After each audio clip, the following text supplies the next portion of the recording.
서울 강남의 30평대 아파트, 깔끔하게 정돈된 거실에 따스한 오후 햇살이 들어옵니다. 72세 박순자 씨는 소파에 앉아 은행 통장을 펼쳐놓고 있었어요. 남편이 5년 전 세상을 떠난 후 그가 남긴 퇴직금과 집을 판 돈 8억 원이 순자 씨의 전부였죠. 세 개 은행에 나눠 예금해뒀는데 그중 KB은행에만 3억 원이 들어 있었습니다. 순자 씨는 통장을 보며 안도의 한숨을 내쉬었어요. 이 돈으로 병원비 내고 생활비 쓰고 아들 민준이한테도 가끔 용돈 주면 되겠지.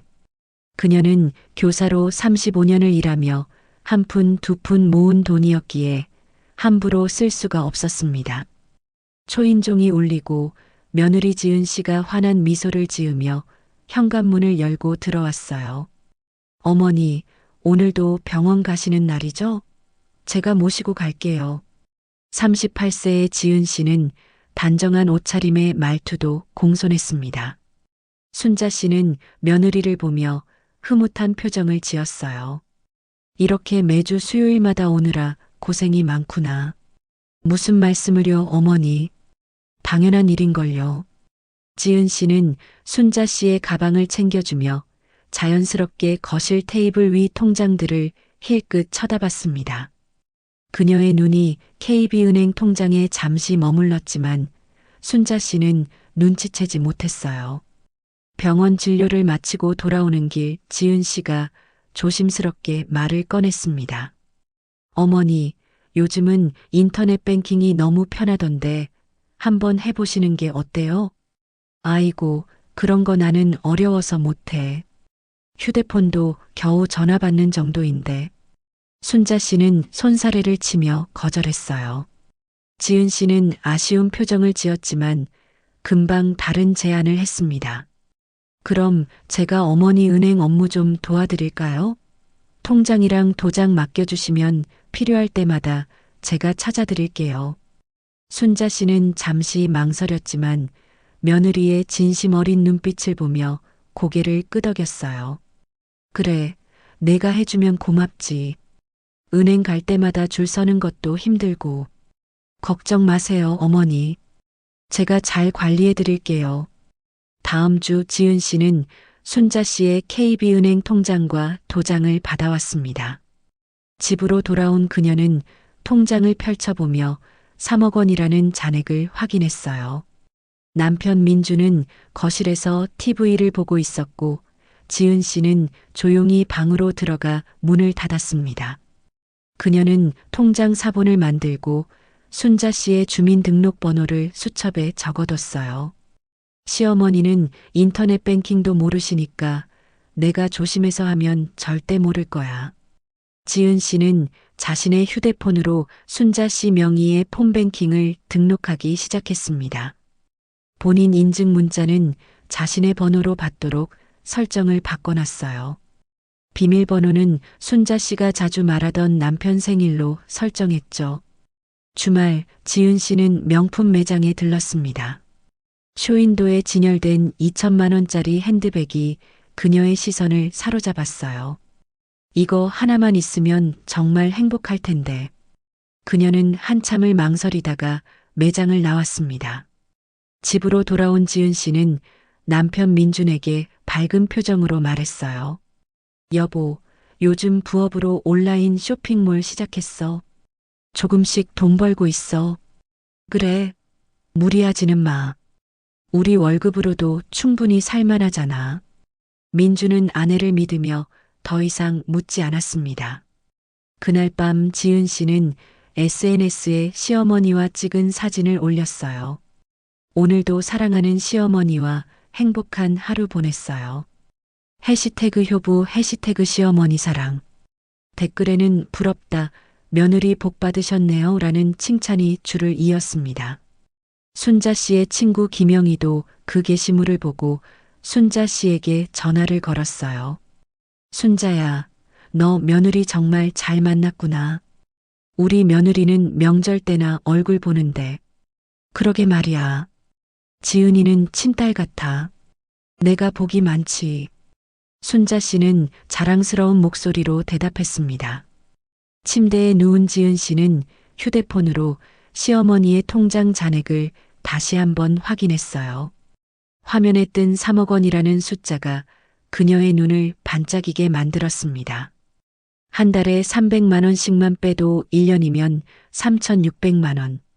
조심스럽게 하면 절대 들키지 않을 거야. 그녀는 계획을 머릿속으로 정리하며 미소를 지었어요. 옆에서 자고 있는 남편 민주는 아내의 계획을 전혀 알지 못했습니다. 창밖으로 서울의 야경이 반짝이고 조용한 밤이 깊어갔어요. 일주일 후 지은 씨는 순자 씨를 모시고 KB은행을 찾았습니다. 은행 창구 앞에는 몇 명의 고객들이 줄을 서 있었어요. 지은 씨는 순자 씨를 의자에 앉히고 자신이 대기표를 뽑았습니다. 어머니, 제가 다 처리할 테니까 편하게 앉아 계세요. 순자 씨는 고맙다는 듯 고개를 끄덕이며 의자에 앉았어요. 30분쯤 기다리자 창구 직원이 번호를 불렀습니다. 어서 오세요. 무슨 일로 오셨나요? 20대 후반의 여직원 최수진 씨가 밝게 웃으며 맞이했어요. 지은 씨는 통장을 내밀며 차분한 목소리로 말했습니다. 시어머니 정기예금 일부를 보통예금으로 옮기려고요. 필요할 때 쓰시게요. 수진 씨는 통장을 확인하고 컴퓨터 화면을 보더니 순자 씨를 바라봤어요. 어머님, 본인 확인이 필요한데요. 신분증 좀 보여주시겠어요? 순자 씨가 가방을 뒤적이자 지은 씨가 재빨리 개입했습니다. 시어머니가 귀가 좀 어두우셔서 제가 대신 말씀드릴게요. 수진 씨는 잠깐 망설였지만 며느리의 정중한 태도에 고개를 끄덕였어요. 그럼 어머님, 정기예금 5천만 원을 보통예금으로 전환하시는 거 맞으시죠? 순자 씨는 며느리를 쳐다보며 응, 그래라고 짧게 대답했습니다. 수진 씨는 서류에 도장을 찍으라고 했고 지은 씨가 순자 씨를 대신해 절차를 마쳤어요. 은행을 나오는 길 지은 씨는 순자 씨의 팔을 부축하며 밝게 말했습니다. 어머니, 이제 필요하실 때 제가 바로바로 찾아드릴 수 있어요. 고맙다, 지은아. 내가 없었으면 나 혼자 어떻게 했을까? 순자 씨의 목소리에는 진심 어린 고마움이 담겨 있었어요. 지은 씨는 그 말을 듣고 살짝 미소를 지었지만 그녀의 눈빛은 차가웠습니다. 일주일이 지난 화요일 오후 지은 씨는 혼자 은행 ATM기 앞에 섰어요. 주변을 둘러보고 사람이 없는 것을 확인한 후 순자 씨의 통장을 넣었습니다. 카드 없이 통장만으로도 인출이 가능했어요. 화면에 뜬 잔액 5천만 원을 보며 지은 씨는 300만 원을 입력했습니다. 이 정도면 눈치 못 채실 거야. 기계에서 또박또박 나오는 30장의 만원권을 받아 가방에 넣었어요. 영수증은 찢어서 휴지통에 버렸습니다. 그날 저녁 지은 씨는 명품 매장을 다시 찾았습니다. 지난번에 봤던 그 핸드백이 여전히 쇼윈도에 있었어요. 300만 원이면 저것보다 작은 거라도 살 수 있겠네. 그녀는 매장에 들어가 280만 원짜리 가방을 골랐습니다. 직원이 카드를 내밀라고 하자 지은 씨는 현금을 꺼냈어요. 현금으로 계산할게요. 매장을 나서며 새 가방을 든 지은 씨의 얼굴에는 만족스러운 미소가 번졌습니다. 한 달 후 지은 씨는 다시 ATM기를 찾았어요. 이번에는 500만 원을 인출했습니다. 조금씩 늘려도 괜찮을 것 같은데 시어머니는 통장을 확인하실 일이 없으니까. 돈을 받아든 지은 씨는 이번엔 자신의 계좌로 이체했어요. 남편 민준에게는 회사에서 성과금 나왔어라고 말할 생각이었습니다. 저녁 식사 시간 민준이 아내의 새 가방을 보고 물었어요. 그 가방 새로 산 거야? 꽤 비싸 보이는데? 지은 씨는 태연하게 대답했습니다. 응, 온라인 쇼핑몰 매출이 좋아서 하나 샀어. 세일 제품이라 저렴했어. 그래, 사업이 잘 되는구나. 근데 무리하지는 마. 민주는 의심 없이 아내의 말을 믿었습니다. 지은 씨는 안도의 한숨을 내쉬며 밥을 먹었어요. 2달째, 3달째 지은 씨의 인출은 계속됐습니다. 어떤 달은 400만 원, 어떤 달은 600만 원씩 찾아냈어요. 6개월이 지나자 총 2,400만 원이 사라졌습니다. 지은 씨의 옷장에는 명품 옷과 가방, 신발이 하나둘씩 늘어났어요. 그녀는 SNS에 새로 산 물건들을 자랑하며 내 돈으로 산 거야라는 해시태그를 달았습니다. 어느 날 지은 씨의 친구 한미라가 카페에서 그녀를 만났어요. 미라는 지은 씨의 명품 가방을 보며 농담조로 물었습니다. 야, 너 요즘 돈 진짜 잘 버나 보다? 아니면 시어머니 돈으로 사는 거 아니야? 지은 씨는 웃으며 손을 저었어요. 무슨 소리야? 내가 번 돈으로 샀지. 요즘 쇼핑몰 대박 났거든. 그래, 부럽다. 나도 부업 좀 알려줘. 미라는 가볍게 넘어갔지만 지은 씨는 순간 식은땀이 났습니다. 그 시각 순자 씨는 집에서 TV를 보며 평온한 시간을 보내고 있었어요. 며느리가 은행 업무를 다 처리해 주니 편했습니다. 친구 영희에게 전화를 걸어 자랑을 늘어놨어요. 우리 며느리가 얼마나 잘하는지 몰라. 은행도 대신 가주고. 너 정말 복 많다. 나는 며느리 얼굴 보기도 힘든데. 순자 씨는 며느리에 대한 고마움으로 가득했습니다. 그녀는 자신의 통장에서 돈이 빠져나가고 있다는 사실을 전혀 몰랐어요. 1년 6개월이 흘렀습니다. 어느 화창한 봄날 순자 씨는 갑자기 허리 통증이 심해져 큰 병원에 가기로 했어요. 병원비가 꽤 들 것 같아서 직접 통장 정리를 하려고 마음먹었습니다. 순자 씨는 며느리에게 전화를 걸었어요. 지은아, 내가 통장 좀 봐야 할 것 같은데 가져다 줄 수 있니? 전화기 너머로 잠시 침묵이 흘렀습니다. 아, 네 어머니. 그런데 제가 지금 정리 중이라. 제가 대신 확인해 드릴까요? 지은 씨의 목소리에 미묘한 떨림이 있었어요. 아니야, 내가 직접 보고 싶구나. 오늘 저녁에 가져다 줘. 순자 씨의 단호한 말에 지은 씨는 더 이상 거절할 수 없었습니다. 저녁 7시, 지은 씨가 순자 씨의 집을 찾아왔어요. 그녀의 얼굴은 평소보다 굳어 있었고 손에 든 통장 봉투를 꼭 쥐고 있었습니다. 어머니, 여기 있어요. 근데 뭐 필요하신 거 있으시면 제가 해드릴게요. 괜찮아. 내가 할 수 있어. 고맙다. 순자 씨는 통장을 받아들고 안경을 꺼냈어요. 거실 테이블에 앉아 통장을 펼치는 순자 씨를 지은 씨가 불안한 눈빛으로 지켜봤습니다. 순자 씨의 손이 떨리기 시작했어요. 통장 첫 페이지에 적힌 잔액은 1억 5천만 원이었습니다. 이게 뭐야? 그녀는 몇 번이고 숫자를 다시 세어봤어요. 분명 5천만 원을 보통 예금으로 옮겼으니 원래 잔액은 3억 원이어야 했습니다. 1억 5천만 원이 어디 갔지? 순자 씨의 목소리가 떨렸어요. 지은 씨는 재빨리 다가와 통장을 들여다봤습니다.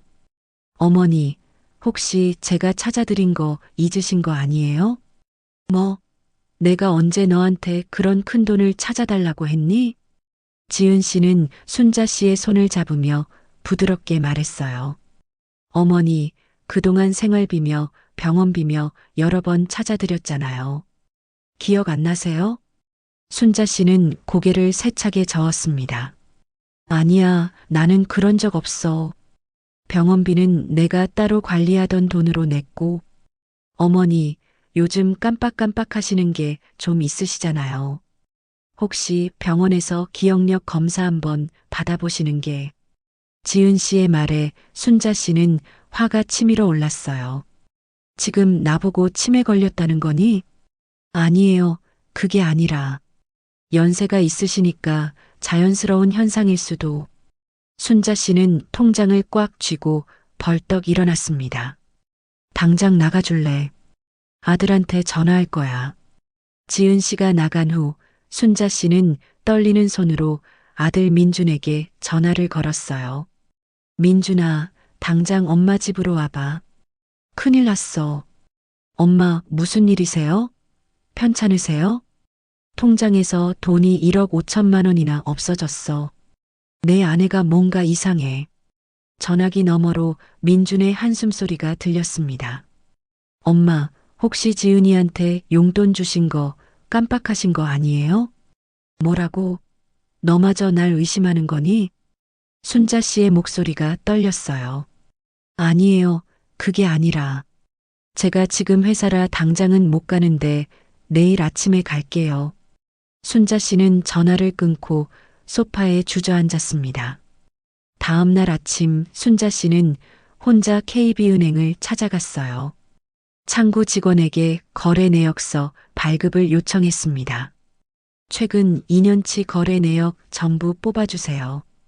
직원이 건네준 거래 내역서를 받아든 순자 씨의 얼굴이 창백해졌어요. 매달 300만 원에서 600만 원씩 빠져나간 기록이 빼곡했습니다. 이게 다 뭡니까? 저는 이렇게 돈을 찾은 적이 없는데요. 젊은 남자 직원이 화면을 확인하며 설명했습니다. 모두 ATM 인출이나 폰뱅킹 이체로 처리됐습니다. 본인 인증이 필요한 거래예요. 본인 인증이요? 저는 폰뱅킹 같은 거 쓸 줄도 몰라요. 직원은 컴퓨터를 두드리며 폰뱅킹 등록 내역을 확인했어요. 2년 전에 폰뱅킹이 등록됐네요. 등록된 휴대폰 번호가. 순자 씨는 자신의 휴대폰 번호를 불러줬습니다. 아니요, 등록된 번호는 다른 번호예요. 그 순간 순자 씨는 모든 걸 깨달았어요. 며느리가 자신의 정보로 폰뱅킹을 개설하고 자기 번호로 등록해 놓은 것이었습니다. 이건 명백한 도둑질 아닙니까? 경찰에 신고해야겠어요. 직원은 난처한 표정을 지었습니다. 그건 저희가 관여할 수 있는 부분이 아니라서요. 경찰에 문의해 보시는 게. 순자 씨는 거래 내역서를 챙겨 곧장 파출소로 향했어요. 40대 경찰관 김태연이 그녀를 맞이했습니다. 어르신, 무슨 일로 오셨어요? 순자 씨는 떨리는 목소리로 상황을 설명하고 거래 내역서를 내밀었어요. 김태연은 서류를 꼼꼼히 살펴보더니 난감한 표정을 지었습니다. 어르신, 이게 며느리분이시라고요? 네, 그래서요? 남의 돈 훔친 건 범죄 아닙니까? 김태연은 한숨을 쉬며 설명을 시작했어요. 가족 간 금전 거래는 증여인지 횡령인지 입증하기가 매우 어렵습니다. 무슨 소리예요? 제가 허락한 적 없다고요. 어르신께서 통장과 도장을 맡기셨고 며느리분이 허락받았다고 주장하면. 김태연의 말에 순자 씨는 절망감을 느꼈습니다. 그럼 저는 어떻게 해야 하나요? 민사소송을 하셔야 할 것 같습니다. 변호사와 상담해 보세요. 순자 씨는 파출소를 나서며 눈물을 흘렸어요. 법은 자신을 보호해주지 않았고 가족은 자신을 믿어주지 않았습니다. 그녀는 홀로 집으로 돌아가는 길에 남편 사진을 떠올렸어요. 여보, 내가 어떻게 해야 할까요? 다음 날 저녁 순자 씨는 아들 부부를 집으로 불렀습니다. 거실 테이블 위에는 은행 거래 내역서가 가지런히 놓여 있었어요. 민준과 지은 씨가 현관문을 열고 들어왔을 때 순자 씨는 소파에 앉아 두 사람을 차갑게 바라봤습니다. 앉아라. 순자 씨의 목소리는 평소와 달리 단호했어요. 민준은 어머니의 표정을 보고 불안한 기색을 감추지 못했습니다. 지은 씨는 고개를 숙인 채 소파 끝자리에 앉았어요. 순자 씨는 거래 내역서를 민준 앞으로 밀어냈습니다. 이걸 봐라. 2년 동안 매달 300만 원에서 600만 원씩 빠져나갔어. 민준은 서류를 집어들고 하나하나 확인하기 시작했어요. 그의 얼굴이 점점 굳어졌습니다. 엄마, 이게 총 1억 5천만 원이요? 그래. 내가 찾은 적 없는 돈이 그만큼 사라졌어. 순자 씨는 며느리를 똑바로 쳐다보며 물었습니다. 지은아, 이게 내가 한 짓이지? 지은 씨는 갑자기 눈물을 터뜨리며 고개를 저었어요. 어머니, 저 정말 억울해요. 어머니께서 제게 용돈 달라고 하실 때마다 드렸는데 그녀의 목소리는 떨렸고 눈물이 볼을 타고 흘렀습니다. 무슨 소리야? 나는 내게 그런 돈을 달라고 한 적 없어. 순자 씨가 소리를 높이자 지은 씨는 더욱 크게 울었어요. 여보, 당신도 알잖아요. 제가 얼마나 시어머니 모시는데 정성을 다했는지. 지은 씨는 남편에게 매달리듯 말했습니다. 민주는 어머니와 아내 사이에서 난처한 표정을 지었어요. 엄마, 혹시 정말로 깜빡하신 거 아니에요? 민준의 말에 순자 씨는 믿을 수 없다는 표정을 지었습니다. 너마저 날 의심하는 거니? 내가 그렇게 정신이 없어 보여? 아니에요. 그게 아니라. 엄마도 연세가 있으시니까. 내 나이가 몇인데 그런 큰 돈을 까먹겠니? 거래 내역 봐봐. 폰뱅킹으로 이체된 거라고. 순자 씨는 은행 직원이 표시해준 부분을 손가락으로 가리켰어요. 나는 폰뱅킹이 뭔지도 몰라. 근데 어떻게 내가 그걸 썼다는 거야? 지은 씨가 휴지로 눈물을 닦으며 말했습니다. 어머니, 그때 제가 어머니 심부름으로 찾아드렸잖아요. 병원비도 필요하시고 생활비도 필요하시다고. 거짓말. 나는 그런 적 없어. 순자 씨의 얼굴이 붉어졌어요. 민주는 두 사람 사이에서 머리를 감싸 쥐었습니다. 이러지들 마세요. 차근차근 이야기해봐요. 하지만 순자 씨의 마음은 이미 결정돼 있었어요. 나는 경찰에 신고했어. 며느리가 내 돈을 훔친 거라고. 지은 씨는 더욱 큰 소리로 울기 시작했습니다. 저를 도둑으로 모는 거예요? 제가 시어머니를 얼마나 정성껏 모셨는데. 정성? 내 돈을 몰래 빼돌리면서. 순자 씨의 목소리는 차갑게 식었어요. 민주는 아내를 달래며 일어섰습니다. 엄마, 우리 집에 가서 지은이랑 얘기 좀 해볼게요. 너무 흥분하지 마세요. 흥분은 무슨 1억 5천만 원이 사라졌는데 가만히 있으라는 거야? 순자 씨는 아들의 태도에 실망감을 감추지 못했어요. 지은 씨는 순자 씨를 향해 마지막으로 말했습니다. 어머니, 정말 억울해요. 저는 어머니께서 주신 돈을 받았을 뿐인데. 당장 나가. 내 얼굴 보기 싫어.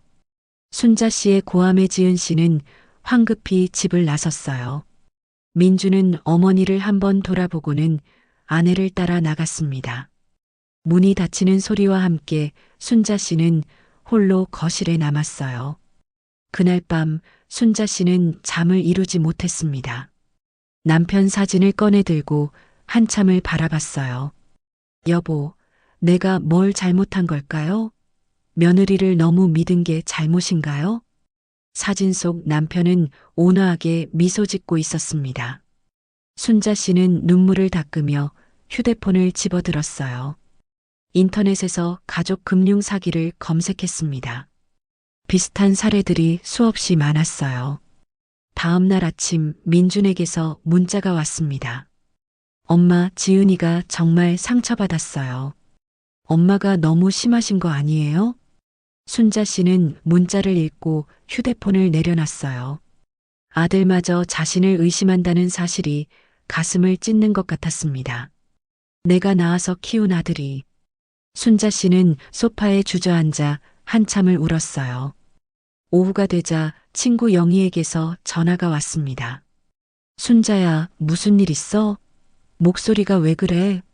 순자 씨는 그동안 있었던 일을 모두 털어놨어요. 영희는 듣고 나서 한숨을 쉬었습니다. 아이고, 그런 일이. 너 변호사 만나봐야겠다. 변호사요? 돈이 얼마나 들려나. 그래도 내 돈 찾아야지. 가만히 있을 거야? 영희의 말에 순자 씨는 고개를 끄덕였어요. 그날 저녁 순자 씨는 인터넷으로 변호사 사무실을 검색했습니다. 노인 금융 범죄 전문이라고 적힌 이강수 변호사의 사무실을 발견했어요. 떨리는 손으로 전화번호를 눌렀습니다. 여보세요. 이강수 변호사 사무실입니다. 저 상담 좀 받고 싶은데요. 순자 씨의 목소리는 힘없었지만 결연한 의지가 담겨 있었어요. 네, 언제 오실 수 있으세요? 내일 당장 가도 될까요? 상담 예약을 마친 순자 씨는 거래 내역서를 다시 한번 펼쳐봤습니다. 같은 시각 민준의 집에서는 부부 싸움이 벌어지고 있었어요. 당신 정말로 어머니 돈 가져간 거 맞아? 민준이 아내에게 따져 묻자 지은 씨는 화를 냈습니다. 당신마저 날 의심해? 시어머니가 주신 거라니까. 1억 5천만 원을? 그게 말이 돼? 민준의 목소리가 높아졌어요. 지은 씨는 침대에 앉아 고개를 숙였습니다. 당신은 나보다 시어머니가 더 믿어지는 거야? 그게 아니라. 민준은 말끝을 흐렸어요. 그는 아내가 최근 명품을 자주 샀던 게 떠올랐습니다. 여보, 솔직히 말해줘. 정말로 어머니가 허락하신 거 맞아? 민준의 진지한 눈빛에 지은 씨는 눈물을 흘렸어요. 당신도 날 못 믿겠다는 거지? 대답을 안 하잖아. 민준이 소리치자 지은 씨는 방문을 박차고 나갔습니다. 그날 밤 두 사람은 서로 등을 지고 잠들었어요. 민준은 천장을 바라보며 한숨을 쉬었습니다. 이게 다 무슨 일이야? 순자 씨는 새벽까지 잠들지 못하고 내일 변호사를 만날 준비를 했어요. 거래 내역서, 통장 사본, 경찰 신고 접수증을 파일에 정리했습니다. 끝까지 싸워야 해. 내 돈을 찾아야 해. 그녀는 남편 사진을 한 번 더 보고 불을 껐어요. 어둠 속에서 순자 씨의 눈빛만이 결연하게 빛났습니다. 다음 날 오전 10시 순자 씨는 강남역 근처의 법률사무소를 찾아갔습니다. 10층 건물의 5층에 위치한 이강수 법률사무소라는 간판이 보였어요. 순자 씨는 심호흡을 하고 문을 열었습니다. 깔끔한 대기실에는 젊은 여성 직원이 앉아 있었어요. 어르신, 예약하신 박순자 고객님이시죠? 잠시만 기다리세요. 5분 후 55세쯤 되어 보이는 남자가 나와 순자 씨를 맞이했습니다. 안녕하세요. 이강수 변호사입니다. 이쪽으로 오세요. 상담실로 들어간 순자 씨는 준비해온 서류들을 책상 위에 펼쳐 놓았어요. 거래 내역서, 통장 사본, 경찰 신고 접수증이 가지런히 놓였습니다. 이강수 변호사는 안경을 고쳐 쓰고 서류들을 하나씩 검토하기 시작했어요. 10분 정도 침묵이 흐른 후 그가 입을 열었습니다. 어르신, 상황이 쉽지 않네요. 순자 씨의 얼굴에 불안한 기색이 스쳤어요. 그게 무슨 말씀이세요? 명백한 도둑질 아닌가요? 강수 변호사는 고개를 천천히 저었습니다. 법적으로는 그렇게 간단하지 않습니다. 어르신께서 통장과 도장을 며느리분께 맡기셨죠? 네, 하지만 그렇다고 마음대로 가져가도 된다는 뜻은 아니잖아요. 강수 변호사는 펜을 들고 설명을 시작했어요. 가족 간 금전 거래는 증여인지 횡령인지 구분이 매우 어렵습니다. 며느리가 제 허락 없이 가져갔다고요. 순자 씨의 목소리가 높아졌습니다. 그걸 입증하는 게 관건입니다. 며느리분이 시어머니께서 허락하셨다고 주장하면 강수 변호사는 말끝을 흐렸어요. 순자 씨는 의자에 깊이 앉으며 한숨을 쉬었습니다. 그럼 제가 어떻게 해야 하나요? 민사소송을 해야 합니다. 승소 가능성은 50% 정도로 봅니다. 50%요? 강수 변호사는 고개를 끄덕이며 긍정적인 부분을 짚어줬어요. 하지만 유리한 점도 있습니다. 어르신께서 인터넷 뱅킹을 사용하신 적이 없다는 점이죠. 그는 거래 내역서에 폰뱅킹 표시를 가리켰습니다. 며느리분이 어르신 모르게 폰뱅킹을 개설한 정황이 있어요. 이게 핵심 증거가 될 겁니다. 순자 씨의 눈에 희망의 빛이 돌았어요. 그럼 이길 수 있을까요? 최선을 다해 보겠습니다. 다만 소송 비용과 시간이 걸린다는 걸 아셔야 해요. 돈은 얼마나 드나요? 착수금 500만 원, 승소 시 성공 보수는 회수 금액의 10%입니다. 순자 씨는 잠시 망설였지만 곧 결심을 굳혔어요. 좋습니다. 부탁드립니다. 일주일 후 법원에 민사소송이 정식으로 접수됐습니다. 소장을 받은 지은 씨는 남편 민준과 함께 대형 로펌을 찾아갔어요. 30대 후반의 박진우 변호사가 그들을 맞이했습니다. 사건 내용을 들어보니 충분히 방어할 수 있을 것 같습니다. 지은 씨는 안도의 한숨을 쉬었어요. 시어머니께서 저한테 용돈 주신 거라고 주장하면 되는 거죠? 박진우 변호사는 고개를 끄덕였습니다. 구두 증여를 주장하는 겁니다. 증거만 잘 준비하면 돼요. 한 달 후 첫 번째 재판이 열렸습니다. 서울중앙지방법원 민사합의부 50대 남자 판사가 재판장을 맡았어요. 순자 씨는 강수 변호사 옆에 앉아 긴장한 표정으로 앞을 바라봤습니다. 건너편에는 지은 씨와 박진우 변호사가 앉아 있었어요. 두 사람의 시선이 공중에서 마주쳤지만 지은 씨는 재빨리 고개를 돌렸습니다. 재판장이 서류를 펼치며 입을 열었어요. 원고 측 주장을 먼저 들어보겠습니다. 강수 변호사가 일어나 또렷한 목소리로 말했습니다. 원고 박순자 씨는 피고에게 통장 관리를 맡긴 것이지 자유롭게 사용하라고 허락한 것이 아닙니다. 그는 거래 내역서를 제출하며 계속 말했어요. 2년간 총 1억 5천만 원이 인출됐고 원고는 인터넷 뱅킹을 사용한 적이 없습니다. 피고 측은 폰뱅킹을 원고 몰래 개설하고 본인 휴대폰으로 인증을 받아 체계적으로 인출했습니다. 재판장은 고개를 끄덕이며 메모를 했어요. 피고 측 답변을 듣겠습니다. 박진우 변호사가 자리에서 일어났습니다. 피고는 시어머니의 요청에 따라 필요한 금액을 인출해 드린 것입니다. 그는 준비해온 증거를 제출했어요. 이것은 원고와 피고의 카카오톡 대화 내역입니다. 화면에 대화 내용이 띄워졌습니다. 지은아, 병원비 좀 찾아다오 어머니. 얼마 필요하세요? 내가 알아서 해줘.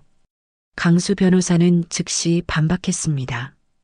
이 대화에는 구체적인 금액이 명시돼 있지 않습니다. 병원비가 수천만 원일 리 없죠. 재판장이 양측을 번갈아 보며 물었어요. 피고는 인출한 돈을 어디에 사용했습니까? 지은 씨가 떨리는 목소리로 대답했습니다. 시어머니께 드렸고 생활비로도 사용했습니다. 영수증이나 증빙 자료가 있습니까? 지은 씨는 말문이 막혔어요. 그건 가족 간 거래라서 따로 챙기지 않았습니다. 강수 변호사가 다시 일어났습니다. 재판장님, 피고의 신용카드 사용 내역을 제출하겠습니다. 서류가 재판장에게 전달됐어요. 강수 변호사는 핵심을 짚어 말했습니다. 피고는 지난 2년간 명품 매장에서 1억 2천만 원 상당의 물품을 구매했습니다. 이는 인출 시기와 정확히 일치합니다. 재판장의 표정이 굳어졌어요. 박진우 변호사가 급히 말했습니다. 피고는 본인의 소득으로 구매한 것입니다. 피고의 급여 명세서를 제출하시죠. 재판장의 지시에 박진우 변호사는 서류를 제출했어요. 강수 변호사는 급여 명세서와 카드 내역을 대조하며 말했습니다. 피고의 월급은 350만 원, 연봉 4,200만 원입니다. 하지만 2년간 명품 구매에만 1억 2천만 원을 지출했죠. 이게 가능한 일입니까? 법정이 조용해졌어요. 지은 씨의 얼굴이 창백해졌습니다. 재판장이 지은 씨를 향해 물었어요. 피고는 이 차액을 어떻게 설명하시겠습니까? 지은 씨는 한참을 망설이다가 작은 목소리로 대답했습니다. 부업으로 온라인 쇼핑몰을 운영했습니다. 재판장이 날카롭게 물었습니다. 사업자 등록증이나 소득 증빙이 가능합니까? 지은 씨는 고개를 숙였어요. 그건 없습니다. 재판장은 한숨을 쉬며 서류를 정리했습니다. 추가 증인 신문이 필요할 것 같습니다. 다음 재판은 한 달 후로 잡겠습니다. 원고 측은 은행 직원을, 피고 측은 관련 증인을 준비해 오십시오. 망치 소리가 울리며 첫 재판이 끝났어요. 법정을 나서는 복도에서 순자 씨와 지은 씨가 마주쳤습니다. 순자 씨가 며느리를 똑바로 바라보며 말했어요. 아직 늦지 않았어. 솔직하게 말하고 돈이라도 돌려줘. 지은 씨는 눈을 마주치지 못하고 고개를 돌렸습니다. 그녀는 아무 말 없이 황급히 자리를 떠났어요. 강수 변호사가 순자 씨의 어깨를 다독였습니다. 어르신, 오늘 재판은 우리에게 유리하게 흘러갔습니다. 다음 재판에서 결정적 증거를 제시하면 승소할 수 있을 겁니다. 순자 씨는 고개를 끄덕이며 법원을 나섰어요. 그녀의 눈빛은 처음보다 훨씬 단호해져 있었습니다. 2차 재판일이 다가왔습니다. 강수 변호사는 순자 씨를 만나 새로운 증거를 보여줬어요. 어르신, 결정적인 증거를 찾았습니다. 그는 노트북을 켜서 며느리의 SNS 화면을 띄웠습니다. 명품 가방, 옷, 신발을 자랑하는 게시물들이 줄지어 있었어요. 이 사진들의 업로드 날짜와 은행 인출 날짜가 정확히 일치합니다. 강수 변호사는 엑셀 파일로 정리한 자료를 보여줬습니다. 순자 씨는 화면을 보며 고개를 끄덕였어요. 이제 진실이 밝혀지겠군요. 재판 당일 법정은 지난번보다 더 긴장감이 흘렀습니다. 재판장이 입장하자 모두가 일어섰어요. 증인 신문을 시작하겠습니다. 먼저 원고 측 증인을 불러주십시오. KB은행 직원 최수진이 증인석에 섰습니다. 그녀는 손을 들어 선서를 하고 자리에 앉았어요. 강수 변호사가 부드러운 목소리로 물었습니다. 증인께서는 2년 전 피고와 원고가 함께 은행을 방문했을 때를 기억하십니까? 네, 기억합니다. 수진의 목소리는 또렷했어요. 그때 상황을 설명해 주시겠습니까? 수진은 잠시 생각하더니 차분히 말하기 시작했습니다. 며느리분이 주도적으로 거래를 진행했습니다. 시어머니께서는 잘 이해하지 못하시는 것 같았어요. 구체적으로 어떤 점에서 그렇게 느끼셨습니까? 제가 본인 확인을 하려고 시어머니께 직접 질문을 드렸는데 며느리분이 계속 가로막으셨습니다. 수진의 증언에 재판장이 고개를 끄덕였어요. 박진우 변호사가 반대 신문을 시작했습니다. 증인, 원고께서 거래에 동의하지 않는다는 의사를 명확히 밝힌 적이 있습니까? 그건 아니지만 그렇다면 정상적인 거래였다고 볼 수 있지 않습니까? 강수 변호사가 다시 질문했어요. 증인께서 고령 고객 보호 매뉴얼에 따라 조치를 취하셨습니까? 수진은 잠시 머뭇거렸습니다. 며느리분이 효자처럼 보였고 시어머니께서도 거부하지 않으셔서 감사합니다. 더 이상 질문 없습니다. 수진이 증인석에서 내려가고 다음 증인이 호명됐어요. 피고 측 증인 한미라 씨를 불러주십시오. 지은 씨의 친구 미라가 긴장한 얼굴로 증인석에 올랐습니다. 박진우 변호사가 먼저 질문했어요. 증인은 피고와 얼마나 친한 사이입니까? 고등학교 동창이고 20년 넘게 친하게 지냈어요. 피고가 시어머니를 모시는 모습을 본 적이 있습니까? 네, SNS에서 자주 봤어요. 정말 효부처럼 보였습니다. 미라의 증언에 지은 씨가 안도하는 표정을 지었어요. 하지만 강수 변호사가 반대 신문을 시작하자 분위기가 바뀌었습니다. 증인, 피고가 명품을 자주 구매한다고 말한 적 있습니까? 미라는 당황한 표를 지었어요. 그건 대답해 주십시오. 증인은 선서를 했습니다. 재판장의 엄중한 목소리에 미라는 고개를 숙였습니다. 한 번은 농담으로 시어머니 돈으로 사는 거 아니냐고 물어본 적 있습니다. 법정이 술렁였어요. 지은 씨의 얼굴이 창백해졌습니다. 그때 피고는 뭐라고 답했습니까? 자기가 번 돈이라고 했어요. 근데 솔직히 저도 의아했습니다. 왜 의아했습니까? 미라는 잠시 망설이다가 입을 열었어요. 지은이 월급으로는 그렇게 비싼 명품을 살 수 없거든요. 제가 지은이 연봉을 아니까요. 강수 변호사는 노트북을 열어 화면을 법정 스크린에 띄웠습니다. 재판장님, 이것이 피고의 SNS 게시물입니다. 화면에는 지은 씨가 명품을 자랑하는 사진들이 날짜 순으로 정리돼 있었어요. 그리고 이것이 은행 거래 내역입니다. 두 자료를 나란히 놓자 날짜가 정확히 일치했습니다. 2023년 3월 15일 500만 원 인출. 같은 날 명품 가방 구매 인증. 2023년 5월 20일 600만 원 인출. 사흘 후 명품 시계 인증. 강수 변호사는 여러 사례를 차례로 보여줬어요. 재판장의 표정이 점점 굳어졌습니다. 이 외에도 총 23건에 일치하는 사례가 있습니다. 강수 변호사의 말에 법정이 조용해졌어요. 재판장이 지은 씨를 바라보며 물었습니다.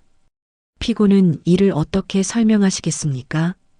지은 씨는 떨리는 목소리로 대답했어요. 우연의 일치입니다. 제가 부업으로 번 돈으로 사업자 등록증이나 소득 증빙을 제출하십시오. 재판장의 날카로운 질문에 지은 씨는 말을 잇지 못했습니다. 박진우 변호사가 급히 일어났어요. 재판장님, 피고에게 시간을 주십시오. 재판장은 냉정하게 말했습니다. 이미 한 달의 시간을 드렸습니다. 준비하지 못한 책임은 피고 측에 있습니다. 재판장은 다시 지은 씨를 향해 물었어요. 피고 시어머니께 구체적으로 어떤 허락을 받았는지 진술하십시오. 지은 씨는 입술을 깨물었습니다. 그날, 아니 그게 그녀의 진술이 흔들리기 시작했어요. 정확한 날짜와 장소, 금액을 말씀해 주십시오. 기억이 정확히는 지은 씨는 제대로 된 답변을 하지 못했습니다. 강수 변호사가 마지막 증거를 제출했어요. 재판장님, 디지털 포렌식 전문가의 감정서입니다. 서류가 재판장에게 전달됐습니다. 원고 명의의 폰뱅킹은 2년 전 3월 10일 등록됐습니다. 그런데 등록 당시 IP 주소를 확인한 결과 원고의 집이 아닌 피고의 집에서 접속한 것으로 나타났습니다. 이 말에 법정이 다시 술렁였어요. 재판장이 서류를 자세히 들여다봤습니다. 피고는 이것도 설명할 수 있습니까? 지은 씨는 더 이상 변명할 수 없었어요. 그녀는 고개를 떨구고 눈물을 흘리기 시작했습니다. 민주는 피고석 뒤편에 앉아 아내를 바라봤어요. 그의 얼굴에는 충격과 실망이 가득했습니다. 재판장은 양측을 번갈아 보며 입을 열었어요. 충분한 증거와 증언이 나왔습니다. 최종 변론을 들어보겠습니다. 강수 변호사가 일어나 또렷하게 말했습니다. 이것은 가족관계를 악용한 계획적이고 체계적인 범죄입니다. 피고는 시어머니의 신뢰를 이용해 폰뱅킹을 몰래 개설하고 2년간 지속적으로 금원을 인출했습니다. 박진우 변호사도 최선을 다해 변론했지만 증거 앞에서는 무력했어요. 재판장은 서류를 정리하며 말했습니다. 판결 선고일은 한 달 후인 5월 20일입니다. 망치 소리가 울리며 재판이 끝났어요. 법정을 나서는 복도에서 순자 씨와 지은 씨가 마주쳤습니다. 순자 씨는 며느리를 조용히 바라봤어요. 지은아, 아직도 미안하다는 말 한마디 없니? 지은 씨는 고개를 들지 못하고 서 있었습니다. 민준이 다가와 어머니 앞에 섰어요. 엄마, 제가 잘못했습니다. 그의 눈에는 눈물이 고여 있었습니다. 난 당신이 날 믿지 않은 게 더 서러웠어. 순자 씨의 목소리는 차가웠어요. 엄마, 정말 죄송합니다. 제가 지은이만 믿고 이제 와서 후회해도 소용없어. 넌 엄마보다 아내를 선택했잖니. 순자 씨는 등을 돌려 강수 변호사와 함께 걸어갔습니다. 민주는 그 자리에 우두커니 서서 어머니의 뒷모습을 바라봤어요.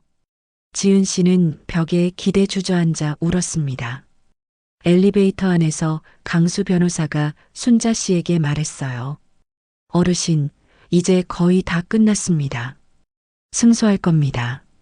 순자 씨는 고개를 끄덕였지만 그녀의 표정은 밝지 않았어요. 돈을 돌려받아도 가족은 돌아오지 않겠죠. 강수 변호사는 위로의 말을 건넸습니다. 시간이 지나면 아드님께서 이해하실 겁니다. 글쎄요. 이미 너무 많이 상처받았어요. 순자 씨는 창밖을 바라보며 한숨을 쉬었어요. 법원을 나서는 그녀의 발걸음은 무거웠습니다. 한 달이 지나고 5월 20일 판결 선고일이 찾아왔습니다. 순자 씨는 강수 변호사와 함께 일찍 법원에 도착했어요. 복도 벤치에 앉아 기다리는 동안 그녀의 손은 계속 떨렸습니다. 어르신, 긴장하지 마세요. 좋은 결과가 있을 겁니다. 강수 변호사의 위로에도 순자 씨의 불안은 가시지 않았어요. 10분 후 지은 씨와 민준, 그리고 박진우 변호사가 나타났습니다. 지은 씨의 얼굴은 지난 한 달 동안 많이 수척해져 있었어요. 민준은 어머니를 보자마자 고개를 숙였습니다. 두 가족은 서로 눈도 마주치지 않은 채 법정으로 들어갔어요. 재판장이 입장하고 모두가 기립했습니다. 피고인 지은 씨에 대한 손해배상 청구 사건의 판결을 선고하겠습니다. 재판장의 목소리가 법정에 울려 퍼졌어요. 순자 씨는 가슴이 두근거려 손을 꽉 쥐었습니다. 재판장은 판결문을 천천히 읽어 내려가기 시작했어요. 피고는 원고의 신뢰를 이용하여 원고 명의의 폰뱅킹을 무단으로 개설했습니다. 그리고 2년간 총 23회에 걸쳐 1억 5천만 원을 인출했습니다. 재판장은 잠시 멈추고 지은 씨를 바라봤어요. 피고는 이를 시어머니의 허락을 받은 증여라고 주장했으나 구체적인 증거를 제시하지 못했고 진술 또한 일관성이 없었습니다. 지은 씨는 고개를 더욱 깊이 숙였습니다. 반면 원고 측이 제출한 증거들은 명확하고 설득력이 있었습니다. SNS 게시물과 은행 거래 내역의 일치, 디지털 포렌식 결과, 증인들의 증언 등이 이를 뒷받침합니다. 재판장의 목소리는 단호했어요. 이는 가족관계를 악용한 악질적인 재산 침해 행위로 판단됩니다. 법정이 숨을 죽이고 다음 말을 기다렸습니다. 따라서 피고는 원고에게 1억 원을 배상하라. 재판장이 판결을 선고하자 순자 씨는 안도의 한숨을 쉬었어요. 다만 나머지 5천만 원은 증여 가능성을 완전히 배제할 수 없어 인정하지 않습니다. 순자 씨의 얼굴에 실망감이 스쳤습니다. 소송 비용은 피고가 부담하도록 합니다. 망치 소리가 울리며 판결이 확정됐어요. 지은 씨는 자리에서 일어나지 못하고 그대로 주저앉았습니다. 민준이 아내를 부축해 일으켰지만 그의 표정도 어두웠어요. 법정을 나서며 강수 변호사가 순자 씨에게 말했습니다. 어르신, 1억 5천만 원 중 1억 원을 돌려받게 됐습니다. 하지만 제 변호사 비용과 소송 비용으로 2천만 원이 나갔으니 순자 씨는 고개를 끄덕였어요. 결국 7천만 원 손해를 본 거네요. 그래도 아무것도 못 받는 것보다는 낫습니다. 게다가 진실을 밝혔잖아요. 순자 씨는 쓸쓸하게 웃었습니다. 진실을 밝혔지만 가족은 잃었어요. 강수 변호사는 위로의 말을 찾지 못하고 침묵했어요. 일주일 후 민주는 아내에게 이혼을 요구했습니다. 작은 원룸에서 두 사람은 마주 앉아 있었어요. 지은아, 우리 이혼하자. 민준의 목소리는 지쳐 있었습니다. 여보, 제발. 한 번만 더 기회를 줘. 지은 씨는 울며 매달렸지만 민주는 고개를 저었어요. 난 더 이상 당신을 믿을 수가 없어. 엄마한테도 얼굴을 들 수가 없고, 제가 다 갚을게요. 1억 원 전부 갚을게요. 지은 씨의 애원에도 민준의 결심은 흔들리지 않았습니다. 재산 분할은 포기할게. 그냥 갈라서자. 민주는 이혼 합의서를 테이블 위에 놓았어요. 지은 씨는 떨리는 손으로 서류를 집어들었습니다. 눈물로 글씨가 잘 보이지 않았어요. 정말 끝인 거야? 끝이야. 당신이 끝낸 거야. 민주는 자리에서 일어나 짐을 챙기기 시작했습니다. 지은 씨는 바닥에 주저앉아 울기만 했어요. 다음 날 두 사람은 구청에서 이혼 신고를 마쳤습니다. 민주는 어머니를 찾아가 문 앞에 섰습니다. 초인종을 누르고 한참을 기다렸지만 문은 열리지 않았어요. 엄마, 저예요. 민준이요. 문 안에서 순자 씨의 기척이 느껴졌지만 대답은 없었습니다. 엄마, 지은이랑 이혼했어요. 제가 잘못했어요. 민주는 문 앞에 무릎을 꿇었어요. 제발 한 번만 봐주세요. 정말 죄송해요. 그의 목소리는 떨리고 있었습니다. 문 안에서 순자 씨는 문고리를 잡고 서 있었어요. 아들의 목소리를 들으니 가슴이 찢어질 것 같았습니다. 하지만 그녀는 문을 열지 않았어요. 민준아, 엄마는 아직 준비가 안 됐어. 순자 씨의 목소리가 문틈으로 새어나왔습니다. 엄마, 넌 날 의심했어. 가장 힘들 때 엄마 편이 아니었잖니. 순자 씨의 목소리는 단호했어요. 민주는 문 앞에서 한참을 울다가 돌아갔습니다. 지은 씨는 판결금을 갚기 위해 명품들을 중고로 내놓았어요.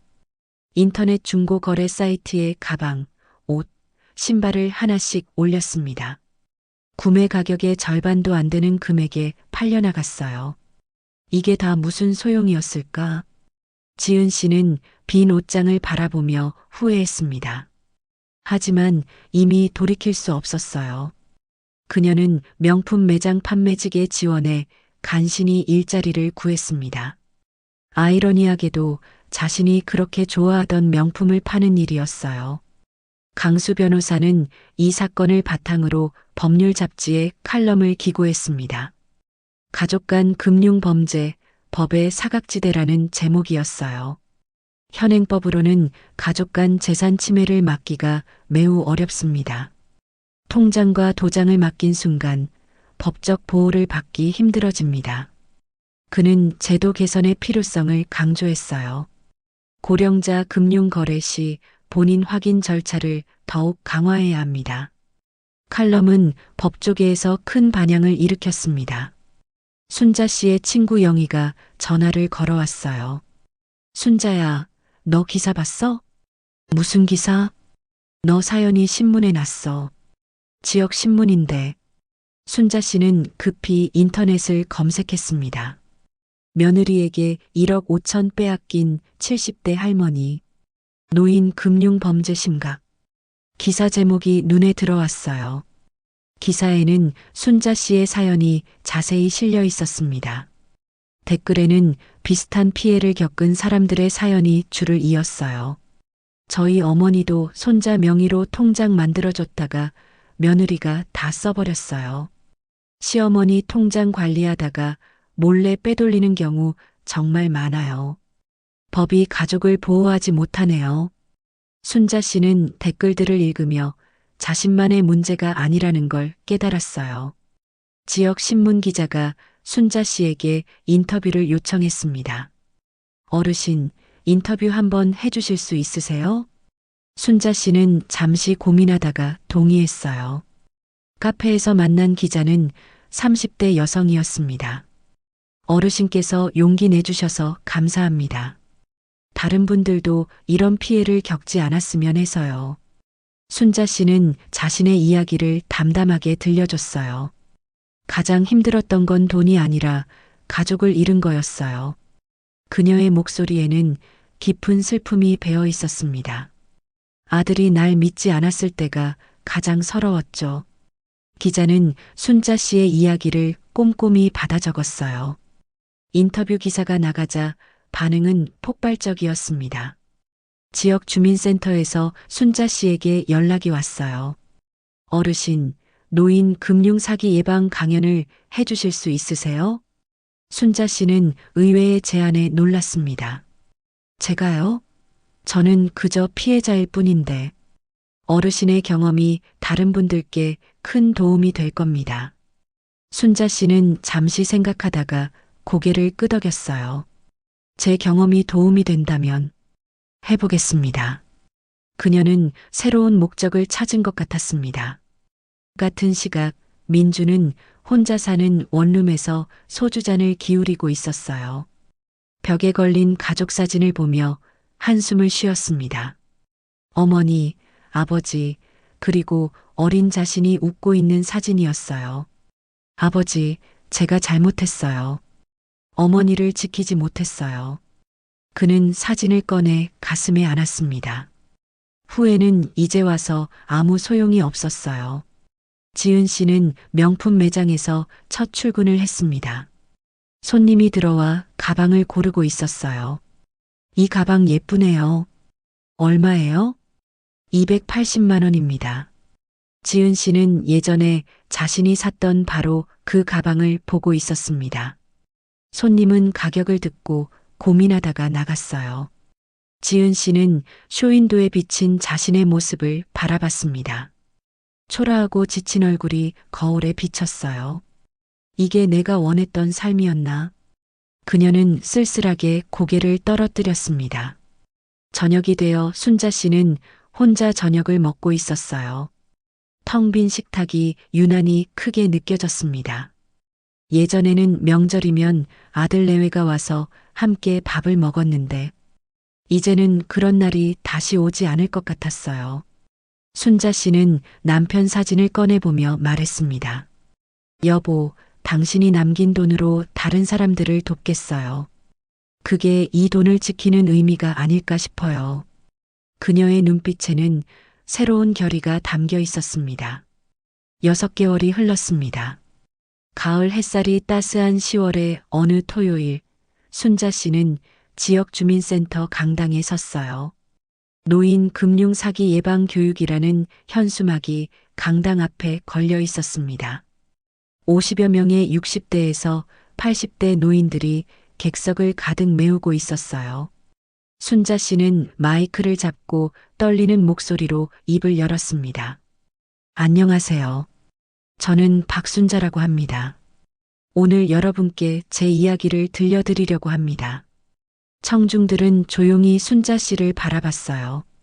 그녀는 심호흡을 하고 자신의 경험을 이야기하기 시작했습니다. 저는 며느리를 너무 믿었습니다. 친딸처럼 생각했죠. 순자 씨의 목소리는 차분했지만 감정이 묻어났어요. 통장과 도장을 맡겼고 은행 업무를 모두 맡겼습니다. 그런데 2년 동안 제 모르게 1억 5천만 원이 사라졌어요. 청중석에서 한숨소리가 여기저기서 터져나왔습니다. 한 할머니가 손을 들어 물었어요. 그럼 어떻게 해야 하나요? 우리도 자식들한테 통장 맡기는데. 순자 씨는 고개를 끄덕이며 대답했습니다. 가족이라도 통장과 도장은 절대 맡기지 마세요. 꼭 필요하면 그때그때 함께 은행에 가세요. 순자 씨는 준비해온 자료를 화면에 띄웠어요. 인터넷 뱅킹이나 폰뱅킹은 반드시 본인이 직접 관리해야 합니다. 다른 사람에게 비밀번호를 절대 알려주지 마세요. 한 할아버지가 걱정스러운 목소리로 말했습니다. 근데 우리는 그런 거 할 줄 모르는데요. 그럼 안 하시면 됩니다. 직접 은행에 가시는 게 더 안전해요. 순자 씨의 단호한 대답에 청중들이 고개를 끄덕였어요. 편리함보다 안전이 먼저입니다. 그녀는 자신의 경험에서 우러나온 조언을 계속 이어갔습니다. 강연이 끝나고 질문 시간이 이어졌어요. 70대 후반으로 보이는 할머니가 손을 들었습니다. 저도 며느리한테 통장 맡겼는데 확인을 해봐야 할까요? 순자 씨는 진지하게 대답했어요. 네, 꼭 확인해 보세요. 의심하는 게 아니라 본인 재산을 지키는 겁니다. 그리고 통장은 다시 가져오세요. 할머니는 고맙다며 고개를 숙였습니다. 또 다른 할머니가 일어나 물었어요. 저는 아들이 제 돈 좀 빌려갔는데 안 갚으면 어떻게 해요? 차용증을 쓰셨나요? 아니요, 가족인데 그런 걸 왜? 순자 씨는 안타까운 표정을 지었습니다. 가족이라도 돈 거래는 반드시 차용증을 쓰셔야 합니다. 날짜, 금액, 상환 기한을 명확히 적고 서명을 받으세요. 청중들은 메모를 하며 열심히 듣고 있었어요. 강연이 모두 끝나자 몇몇 노인들이 순자 씨에게 다가왔습니다. 선생님, 개인 상담 좀 받을 수 있을까요? 순자 씨는 흔쾌히 동의하며 한쪽 구석에 자리를 마련했어요. 강수 변호사도 강연장에 함께 와 있었습니다.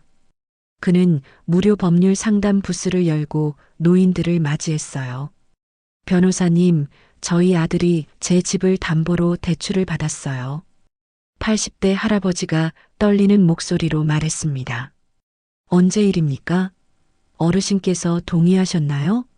아들이 급하다고 해서 서류에 도장만 찍어줬는데 강수 변호사는 서류를 검토하며 심각한 표정을 지었어요. 이건 법적 조치가 필요할 것 같습니다. 제 사무실로 오시죠. 할아버지는 고맙다며 명함을 받아들었습니다. 순자 씨는 70대 초반 여성과 상담을 하고 있었어요. 며느리가 계속 돈을 달라고 해요. 안 주면 손주를 못 보게 한대요. 여성의 목소리에는 두려움이 섞여 있었습니다. 순자 씨는 그녀의 손을 잡아주며 말했어요. 그건 협박입니다. 절대 굴복하지 마세요. 하지만 손주를 볼 수 없게 하는 건 학대예요. 법적으로 대응할 수 있어요. 순자 씨는 강수 변호사를 가리키며 안내했습니다. 저기 변호사님께 상담받아 보세요. 분명 방법이 있을 겁니다. 이 시간 동안 10여 명의 노인들이 상담을 받았어요. 대부분 가족에게 당한 금전적 피해나 협박에 관한 내용이었습니다. 순자 씨는 상담을 하며 자신만의 문제가 아니었다는 걸 다시 한번 확인했어요.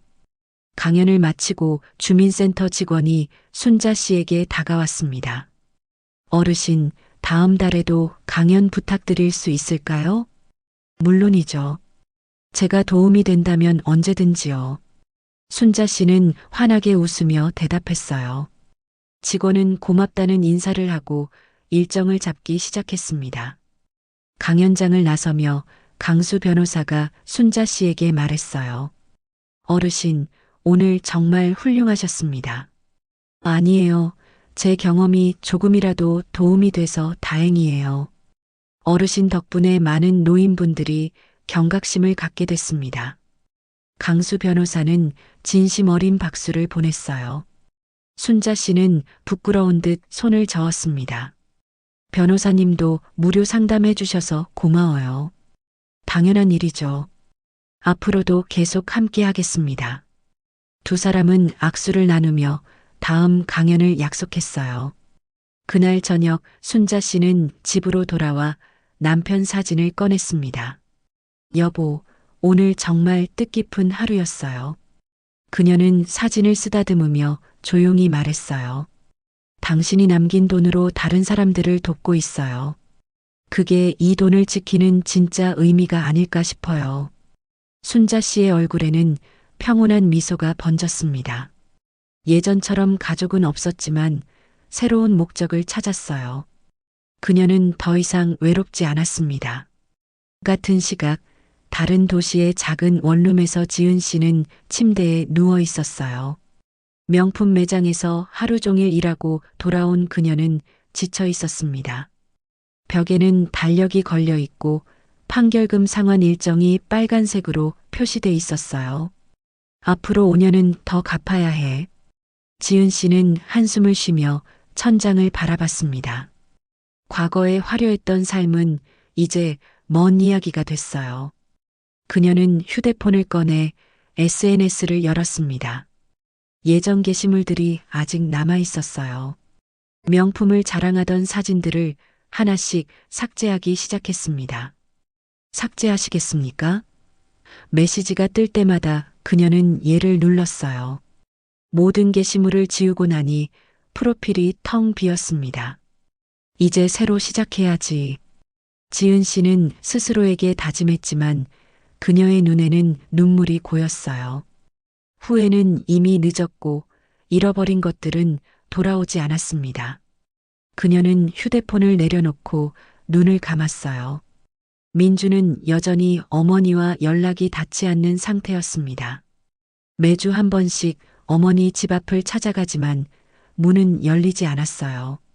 그는 문 앞에 과일 바구니를 놓고 돌아가곤 했습니다. 순자 씨는 아들이 다녀간 걸 알면서도 문을 열지 않았어요. 아직 아들을 용서할 준비가 되지 않았습니다. 민주는 회사에서도 집중하지 못하고 멍하니 있을 때가 많았어요. 동료가 걱정스럽게 물었습니다. 민준 씨, 요즘 무슨 일 있어요? 아니요, 괜찮습니다. 민주는 대답했지만 그의 얼굴은 어두웠어요. 퇴근 후 집으로 돌아가는 길, 그는 어머니가 사는 동네를 지나쳤습니다. 강연장 앞 현수막이 눈에 들어왔어요. 노인 금융 사기 예방 교육 마이너스 강사 박순자. 민주는 차를 세우고 현수막을 한참 바라봤습니다. 엄마가 강연을 하시네. 그는 뿌듯하면서도 미안한 마음이 들었어요. 어머니는 혼자서도 잘 살아가고 계셨습니다. 민주는 다시 차를 몰아 집으로 향했습니다. 한 달 후 순자 씨는 은행에서 주최하는 대규모 강연에 초청받았어요. 200명이 넘는 노인들이 참석한 큰 행사였습니다. 은행 지점장이 순자 씨를 소개했어요. 오늘 모신 분은 직접 금융 사기 피해를 겪으시고 이를 극복하신 박순자 선생님입니다. 큰 박수 소리와 함께 순자 씨가 무대에 올랐습니다. 그녀는 더 이상 떨리지 않았어요. 지난 몇 달간 여러 번의 강연을 하며 익숙해졌습니다. 순자 씨는 자신감 있는 목소리로 강연을 시작했어요. 여러분, 저는 여러분과 같은 평범한 노인입니다. 하지만 제가 겪은 일을 통해 한 가지 깨달았어요. 순자 씨는 청중을 둘러보며 또렷하게 말했습니다. 우리의 재산을 지키는 건 우리 자신이라는 것입니다. 가족이라고 해서 무조건 믿어서는 안 됩니다. 청중들은 고개를 끄덕이며 그녀의 말에 집중했어요. 사랑과 신뢰는 좋지만 재산 관리는 별개입니다. 순자 씨의 말에는 경험에서 우러나온 무게감이 있었습니다. 강연이 끝나고 한 기자가 순자 씨에게 다가왔어요. 선생님, 전국 방송에서 인터뷰 요청이 왔는데 가능하실까요? 순자 씨는 잠시 망설였지만 곧 고개를 끄덕였습니다. 제 이야기가 더 많은 분들께 도움이 된다면 하겠습니다. 기자는 기뻐하며 일정을 조율하기 시작했어요. 순자 씨는 자신이 이렇게 많은 사람들 앞에 서게 될 줄 몰랐습니다.